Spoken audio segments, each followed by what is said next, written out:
What is happening, sports fans? It's your main man, Matt, from the DFS 5-pack. I am rocking it solo. It's Thursday, December 16th.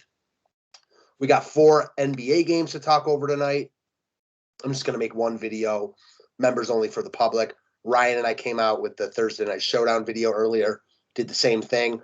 Thursday, we got 1 NFL game, only 4 NBA games. So give a little free content out to the public so you can see what we do behind the paywall. And again, if you want more of that stuff, go check out the DFS 5-pack. Before I hop into the NFL, or excuse me, the NBA, I got to shout out our promoters. So first off, if you've been watching the while, you already know the Jazz Sports has a crazy good deal going on right now. If you sign up and join Jazz Sports, you get a no-risk wager up to $1,000 on your first bet. That's $1,000 back if your first wager is graded a loss. You just can't beat that. And then Loose Lines is an affiliate of Jazz Sports. They offer really good lines and odds, reduced juice, and other perks over there. You get an additional 50% off when you deposit. So a couple really good deals. I'm going to throw the links in the description section of the video. Please check that out. I would appreciate it much. And without further ado, let's talk about some NBA. I tried to make this video with DFS Patriot a little bit ago, but was having a little bit of a problem connecting, and the video was too choppy. So you got me solo. Only 4 games, shouldn't take too long. A couple interesting spots to talk over. The first game, however, is not very interesting. You got Detroit at Indiana. Don't want to just cross off any games on a 4-gamer, but if I were, this would be the game. As far as Indiana goes, they're healthy-ish and they're priced accordingly. So it's not like these guys are bad plays, but Sabonis at 10.5, I mean, he's too expensive. LeVert at 7.5, he's too expensive. Brogdon at 8.4, he's probably right on, but not cheap. So all these guys make for interesting plays in tournaments because we know they can produce at high levels. Let's say this game is randomly very high scoring, or it goes into double overtime or whatever it is. The Indiana guys can certainly get there, but on paper, they're not optimal because of their price points and because no one's missing from their team. Detroit, much of the same. I know Jeremy Grant's out, but this team is just not good. Sadiq Bey, much more solid than spectacular, if you can call him solid. He just hasn't been great. He's 4,900. I don't hate him. Cage 86, struggle to prioritize him here. I mean, these guys just don't really do it for me on this slate. There's other really good plays, so I'm not going to be prioritizing the Pistons here. Saban Lee, I think, is worth potentially taking a shot on. Frank Jackson in the same mold. I don't mind those guys, but one lineup, no thanks. Next, we get to a game that has a lot of appeal, Philly and Brooklyn. So as far as Brooklyn goes, no Harden. You know, those other guys are still out. James Johnson, DeAndre Bembry, Bruce Brown, Javante Carter, obviously Kyrie, Joe Harris. They're just missing a ton of bodies. LaMarcus Aldridge. So Durant's a lock at 12.3. And then the other guys are all in play. It's just a matter of what you want to do. Claxton looks like probably the top value at 3.9. But he only played 26 minutes last game. That game went to OT. It wasn't like he was in foul trouble. So he's not a lock to play massive minutes here. He's still under 4K, though, and he's going to play. So at that price point, he's still one of the better value plays on the slate. I don't hate taking a pivot and a shot on Day'Ron Sharpe. Guy was really productive at UNC last year, has been very productive on a permanent basis when he's gotten a chance with the Nets. All of a sudden, Claxton gets into foul trouble, or if they just decide they want to use him more, he becomes an elite play. I don't think you have to use either of these guys. You got Kessler Edwards at 4K. He played, 44 minutes, dropped close to 40 DK points. He's in play again. David Duke, who played 38 minutes and dropped 40 DK points. You know, he had 13 boards, 2 blocks, and 2 steals. He'd be the guy I'd be most hesitant to go back to. The guy I like a lot is Cam Thomas, who let everyone down, including myself, only played 22 minutes. There's no reason to think that will happen again tonight. He's above those other guys in the rotation when the Nets are healthy. He's the best player out of that group. So assuming he plays better tonight, he should get a lot more run. They're shorthanded. I wouldn't be surprised to see him play 40 minutes tonight. So Cam Thomas high on my tournament short list. I think Edwards, Duke, Blake Griffin, Patty Mills even. Mills expensive at 66. I don't think I want to spend 66 on Mills, but not the worst play in the world with all those guys out. I'll say that.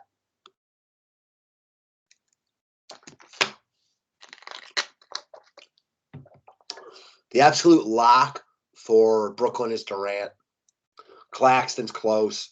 And then Duke, Edwards, I like Cam Thomas, Blake Griffin, Patty Mills even. Those guys are all in play too. They just don't have a lot of bodies.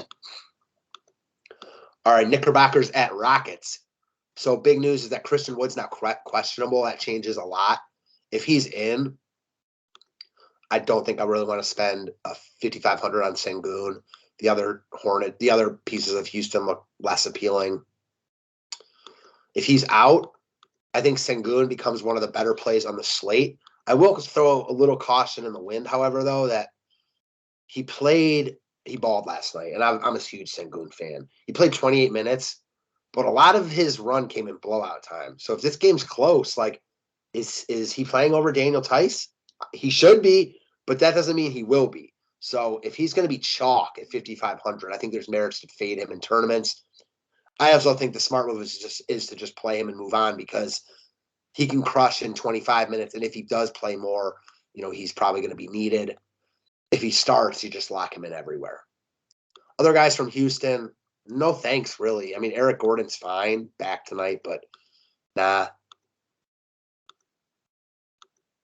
No thanks on Armani Brooks. I mean, Jayshawn Tate's more appealing if Wood is out, but not like a must or anything like that.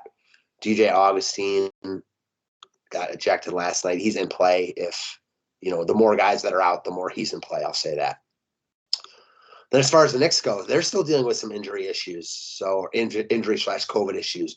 Obi Toppin out, RJ Barrett out, Kevin Knox now out. Who else was out for them? So Toppin, Knox, Barrett. Those are three decent guys in their rotation, Barrett especially. So this is a great spot for Houston. D Rose's price is up, as it should be.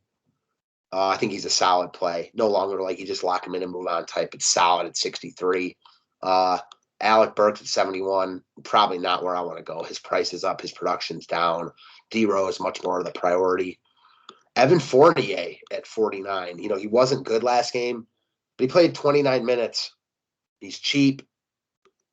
He's not getting love. I think he's in play. Don't forget that Quentin Grimes is out too.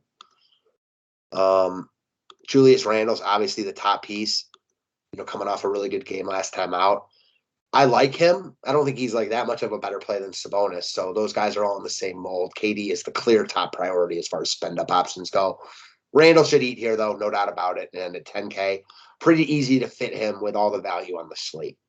Randle and Rose, the top two pieces of the Knicks, no doubt. Oh, and then Mitchell Robinson and Nerlens Noel, both in play. Noel starting. They're both playing about the same amount of minutes. Robinson could really eat here with the faster paced second unit, so worth paying attention to if nothing else. Last but not least, we've got the Wizards against the Suns. The Wizards are sliding bad. Lost to the Kings last night. Suns got a nice OT win against Portland 2 days ago. Ayton came back, played 45 minutes in that OT game. Clearly no limitations. He's 8,800 though, so give me 1 second, guys. Sorry about that.